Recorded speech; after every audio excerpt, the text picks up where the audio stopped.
Dracula's Guest, written by Bram Stoker, narrated by B.J.Harrison.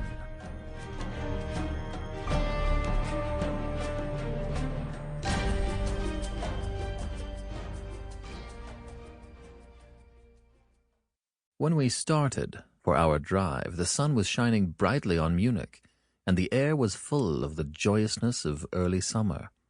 Just as we were about to depart, Herr Delbruck, the maître d'hôtel of the Quatre Saisons, where I was staying, came down, bareheaded, to the carriage, and, after wishing me a pleasant drive, said to the coachman, still holding his hand on the handle of the carriage door, "Remember you are back by nightfall.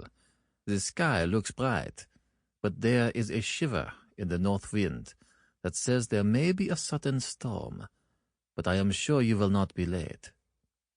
Here he smiled and added, "For you know what night it is." Johann answered with an emphatic, "Ja, mein Herr," and touching his hat, drove off quickly. When we had cleared the town, I said, after signaling him to stop, "Tell me, Johann, what is tonight?" He crossed himself, and he answered laconically, "Walpurgis Nacht." Then he took out his watch, a great old-fashioned German silver thing as big as a turnip, and looked at it, with his eyebrows gathered together and a little impatient shrug of his shoulders. I realized that this was his way of respectfully protesting against the unnecessary delay, and sank back in the carriage, merely motioning him to proceed. He started off rapidly, as if to make up for lost time. Every now and then the horses seemed to throw up their heads and sniff the air suspiciously. On such occasions I often looked round in alarm. The road was pretty bleak, for we were traversing a sort of high wind-swept plateau.